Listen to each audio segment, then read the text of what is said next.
चलिए दोस्तों, आप लोग का फिर से स्वागत है विद्या क्लास में। देखिए, विद्या क्लासेस आप लोग के लिए लाया है फ्री कोचिंग की सुविधा है। दीपावली और छठ पूजा के शुभ अवसर पर, दीपावली एवं छठ पूजा के शुभ अवसर पर 1 दिसंबर 2021 से 31 दिसंबर 2021 तक, मतलब 31 दिसंबर 2022 तक, 31 दिसंबर 2022 तक 9th और 10th की पढ़ाई फ्री चलेगी। फ्री एवं फ्री, समझे? इसमें आपको कोई फी नहीं देना पड़ेगा, ठीक है। लेकिन हाँ, इसमें एक फी देना पड़ेगा, मतलब जो टेस्ट होगा मंथली, क्या चीज़? टेस्ट, उसमें आपको 200 रुपये देना पड़ेगा, ठीक है। तो ये दीपावली और छठ पूजा के शुभ अवसर पर 1 दिसंबर 2021 से 31 जनवरी 2022 तक आपको 9th और 10th, कौन कौन सा बोर्ड? बिहार बोर्ड हो एंड या और सीबीएसई बोर्ड हो।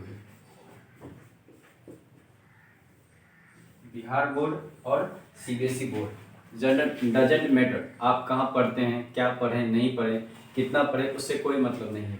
लेकिन मेरी गारंटी रहेगी शर्त मानने पर कि आपको 10th में एटलीस्ट 60 to 65% नंबर दिलवाएं। 60 to 65% नंबर आपको दिलवाएं 10th में। मतलब मेरा मकसद है कि आपको इन 2 महीना में 10th की परीक्षा के लिए प्रतिपल रूप से आपको क्या कर देना, तैयार कर देना कि आप अगर एग्जाम में जाएं एटलीस्ट आप फर्स्ट डिवीजन हो करके आए, ठीक है। चलिए, और ये बात अगर अच्छा लगा हो आपको समझने में तो याद रखिएगा, सीबीएसई और बिहार बोर्ड, बीएसई मतलब बिहार बोर्ड और सीबीएसई, आप कहीं भी पढ़ रहे हो, किसी भी कोचिंग में पढ़ रहे हैं, पढ़िए, कोई दिक्कत नहीं है। लेकिन आपको 2 महीना फ्री ऑफ कॉस्ट पढ़ाया जाएगा, ठीक है।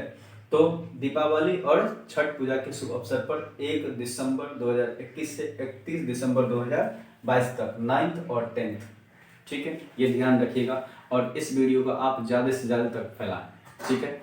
क्योंकि अगर मान लीजिए आपका गणपत गज हो गया, आपका गणपत गज हो गया, उसके बाद गद्दी हो गया, उल्लास हो गया, सिमराई हो गया, राघोपुर हो गया, जो भी बगल अगल के बच्चे हैं, ताकि हमसे जुड़ सकें, ठीक है, ठीक है।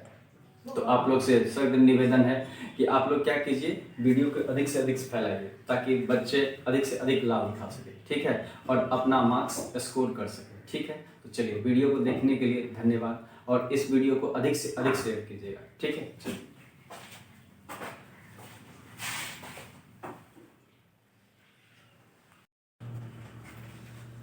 क्या पढ़ रहे हैं हम लोग? Straight line. स्ट्रेट लाइन में समझिए क्या होता है। अच्छा, स्ट्रेट क्यों कहा गया? और इसमें तो लाइन है ही, स्ट्रेट क्यों कहा गया? लाइन को स्ट्रेट क्यों कहा गया, ये बताइए। देखिए, स्ट्रेट को लाइन इसलिए कहा गया, अगर जैसे मान लीजिए हम लोग कहते हैं ना कि मान लीजिए ऐसे कहते हैं कि मान लीजिए कि कोई ट्रेन जो है वो 30 किलोमीटर पर आवर की चाल से दिल्ली से चली। कहाँ से चली? दिल्ली से चली और उसको पटना पहुंचती है और पटना से वो 20 किलोमीटर पर आवर से पटना से दिल्ली जाती है। ये आ रहा और ये जा रहा है ना। तो पूछता है कि इसमें एवरेज स्पीड बताइए, ठीक है। अगर एवरेज स्पीड बताइए तो देखिए, ये डिस्टेंस तो फिक्स है, मतलब इतना जाना है और इतना आना है, फिक्स है ना, ये डिस्टेंस फिक्स है। उसी तरह से स्ट्रेट, अब देखिए जब ये स्ट्रेट लाइन नहीं रहता, ऐसा कहीं बोल सकता है? बताइए, बोलेगा एक सर्कल पर 20 किलोमीटर से जा रहा है, 30 किलोमीटर से आ रहा है, ऐसा कहीं हो सकता है? नहीं हो सकता। अगर कहीं हम जा रहे हैं तो उस पर हमको रेगुलर स्पीड से चलना होगा, लेकिन ये स्ट्रेट लाइन है, हमको अलग अलग मतलब स्पीड से जा सकते हैं और आ सकते हैं। हाँ, ये अलग बात है कि अगर इसके बीचों बीच कहीं से जाए तो ये अलग बात है कि हाँ, अपना डिसीजन बदल सकते हैं, ठीक है। लेकिन इस पर नहीं कर सकते हैं, ये स्ट्रेट लाइन है। स्ट्रेट लाइन कहने का मतलब होता है किसी 2 बिंदु के बीच का दूरी आप पता कर सकते हैं। जैसे मान लीजिए अगर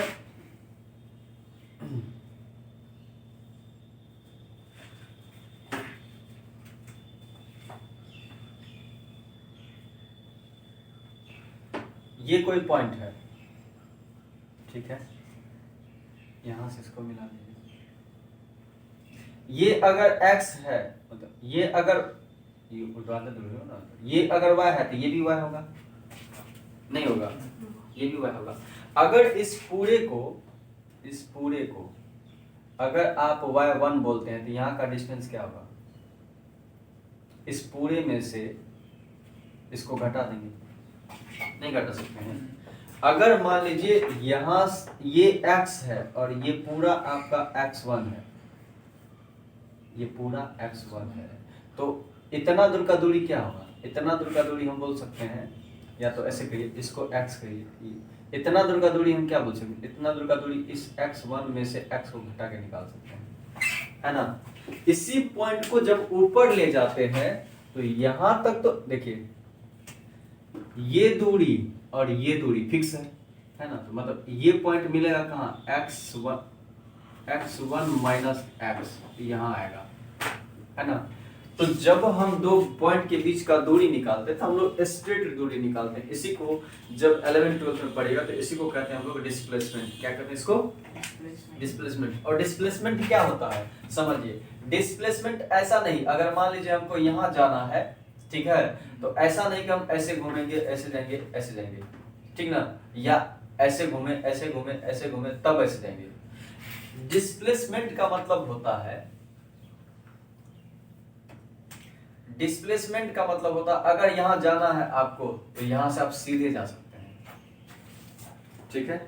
अगर कोई आदमी कह रहा है कि इतना डिस्प्लेसमेंट कर रहे हैं तो हम लोग लिखते हैं, डिस्प्लेसमेंट अगर निकालना हो तो हम लोग लिखते हैं फाइनल माइनस इनिशियल, मतलब जो फाइनल चला और इनिशियल जो था उसको माइनस करेंगे तो वो क्या निकलेगा?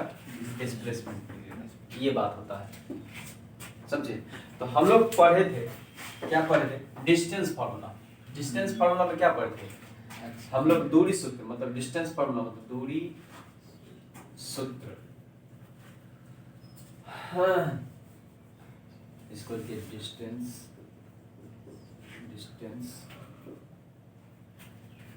क्या होता है? ये होता है, अब देखिए ये तो यहाँ लिख दिया है, इसी को लिखता है किताब में, क्या लिखता है? x2 minus x1 whole square, इसी को लिखता है प्लस y2 माइनस y1 का होल स्क्वायर।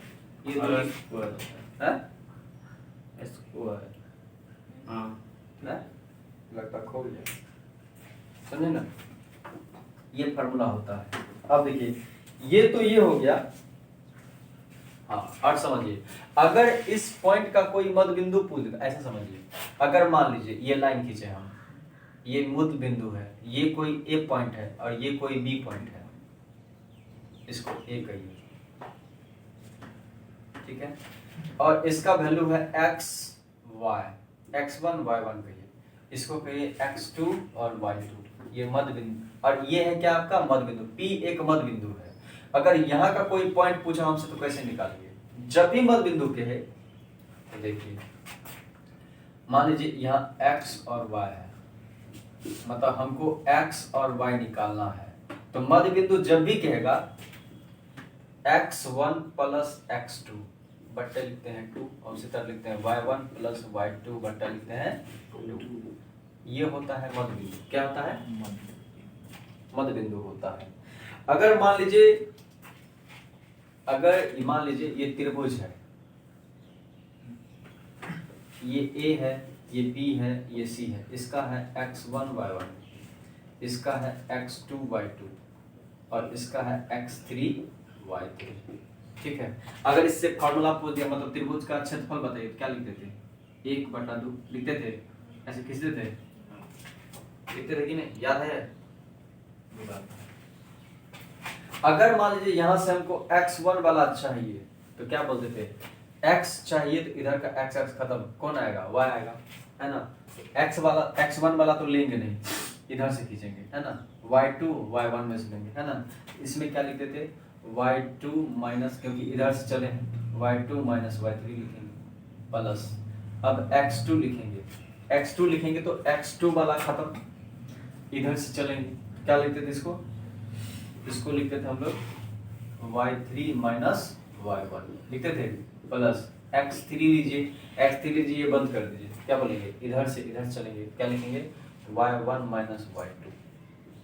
ये होता है किसका, त्रिभुज का क्षेत्रफल। क्या होता है, त्रिभुज ABC का क्षेत्रफल, ये होता है फॉर्मूला। अब अगर मान लीजिए ये जगह नहीं बचा है, अगर मान लीजिए ये सेंटर है, क्या है, सेंटर, त्रिभुज का सेंटर, बोलेगा कि केंद्र बिंदु निकालिए, क्या निकालिए, केंद्र बिंदु। समझिएगा, अगर मान लेते हैं इसका x और y केंद्र पॉइंट है, इसको बोल देते हैं ये G है, क्या है, G है, और इसका केंद्र पॉइंट है। तो देखिए अगर हमसे कहेगा x और y का केंद्रक निकालिए, क्या बोलेगा, केंद्रक। जब भी कहेगा केंद्रक निकालने के लिए क्या करेंगे, केंद्रक निकालने कहेगा तो बोलेंगे x1 plus x2 plus x3 बट्टा 3। अब देखिए इसमें मध्य बिंदु था तो 2 से निकाले, और केंद्रक बोला है तो 3 पॉइंट का मिला करके केंद्रक होता है, इसलिए 3 से डिवाइड करेंगे। उसी तरह से y1 plus y2 plus y3 बट्टा 3, बार बार इस पर क्वेश्चन पूछा है 10th में। ई हो गया, ई हो गया, 1 2, और इधर से ये 3 तो है, ये है, त्रिभुज का हो गया। बार बार क्वेश्चन पूछा है इस सब पे, ये तो सीधा 3 गो पॉइंट देगा, बोलेगा क्षेत्रफल निकालिए। लेकिन ये सब केंद्रक वाला क्वेश्चन बार बार पूछा है, ऑब्जेक्टिव में हो गया, आपका सब्जेक्टिव में हो गया, धरातलीय से पूछा है क्वेश्चन सब, ये सब पे। ठीक है, चलेंगे।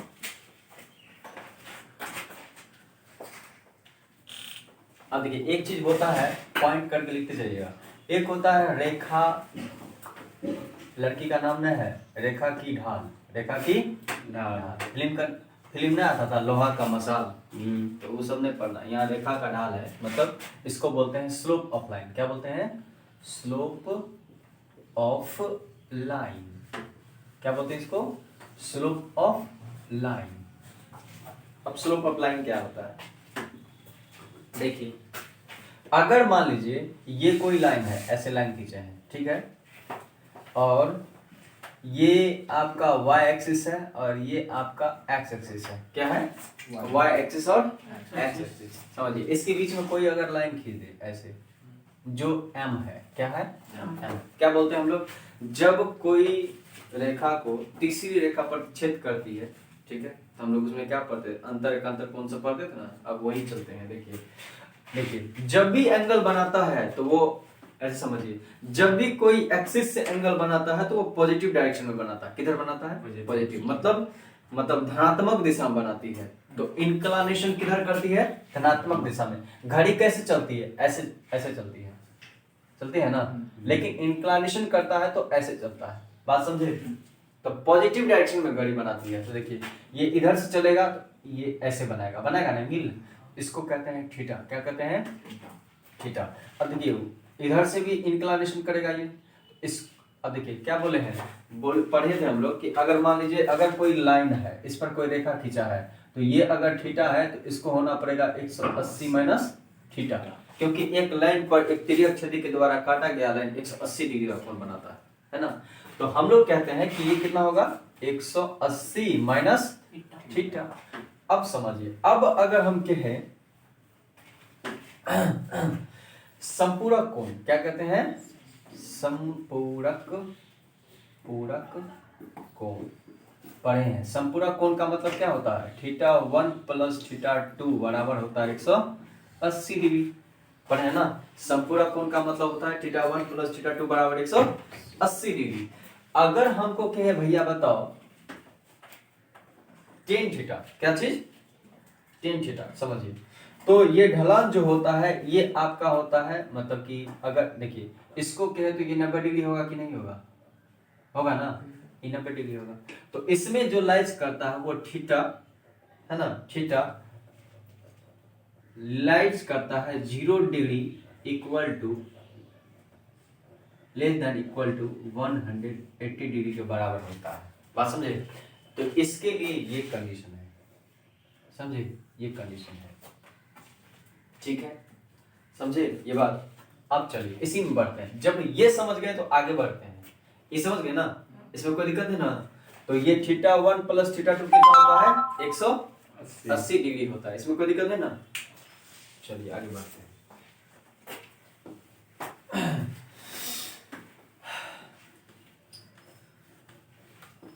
अब निकालते हैं हम लोग स्लोप।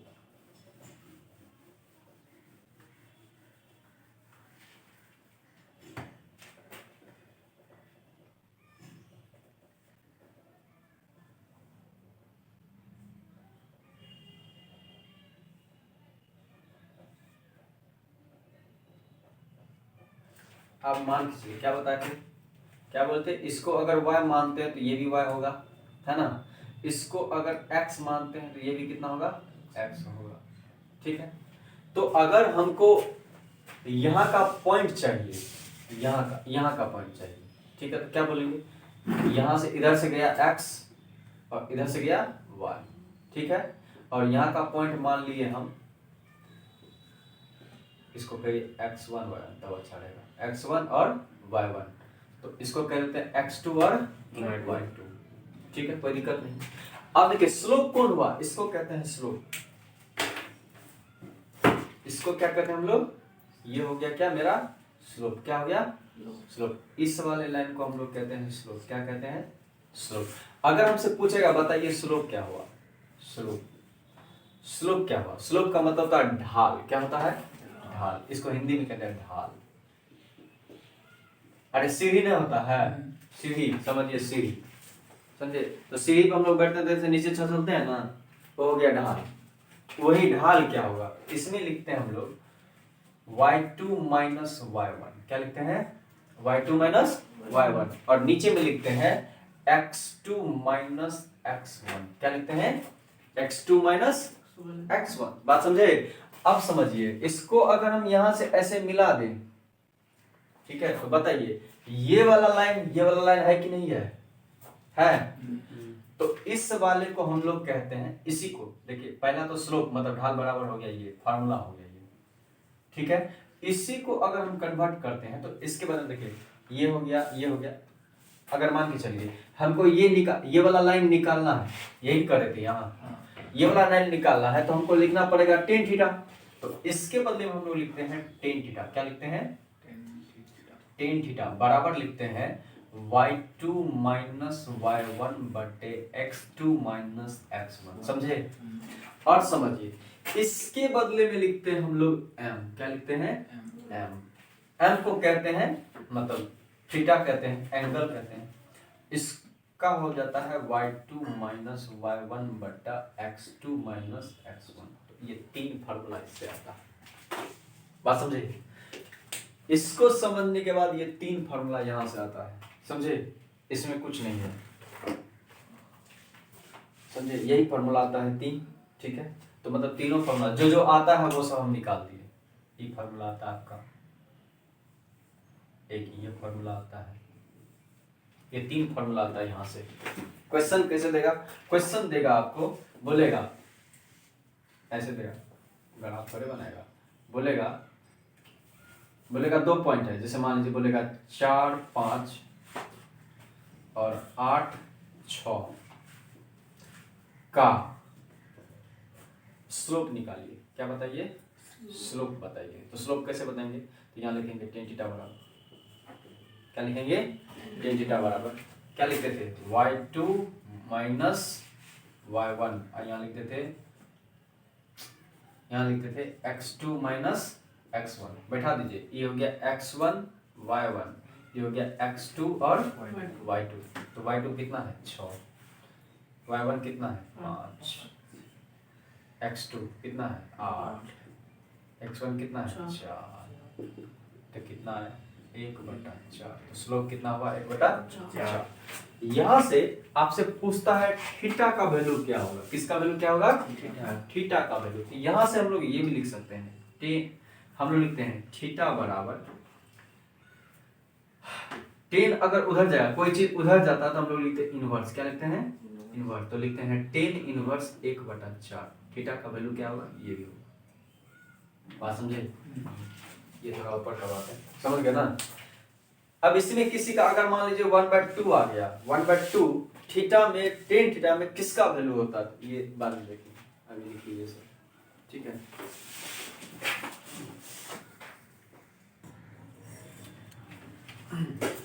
देखिए तो m को क्या बोले, स्लोप, क्या बोले, स्लोप। आप समझिए दो चीज होता है, दोनों फिगर समझिएगा सही से।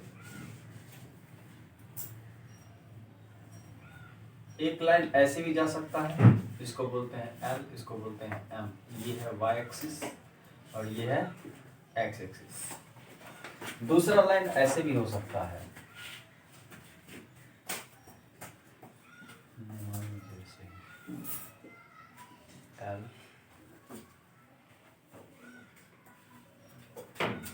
M x y। अब देखिए अगर इस लाइन का स्लोप कहें हम m1, ठीक है, क्या कहें m1, और इसका स्लोप कहें m2, इसका स्लोप क्या कहें m2। तो देखिए कंडीशन होता है केस फर्स्ट क्या कहता है, कहता है कि जब दो रेखा एक दूसरे के समांतर हो तो m1 बराबर होता है m2। पहला कंडीशन, बात समझे। केस नंबर 2,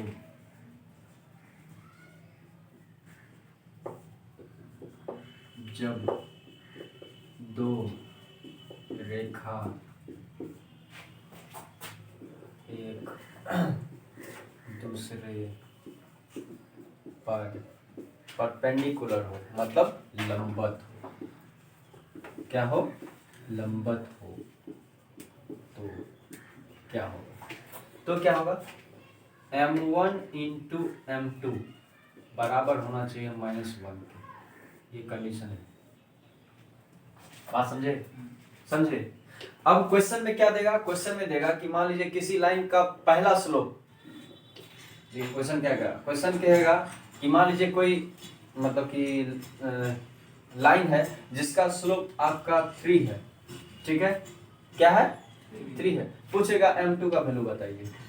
तो क्या करेंगे, इस वैल्यू में रख देंगे, क्या कर देंगे, इस वैल्यू में रख देंगे हम लोग, इस वैल्यू में रख देंगे, क्या हो जाएगा 3, क्या लिखेंगे, देखिए m1 का वैल्यू दिया ना, तो 3 गुना m2 बराबर क्या लिखते हैं -1। तो दैट मीन्स क्या हो गया, यहां से हो गया m2 का वैल्यू निकल के आया आपका -1/3।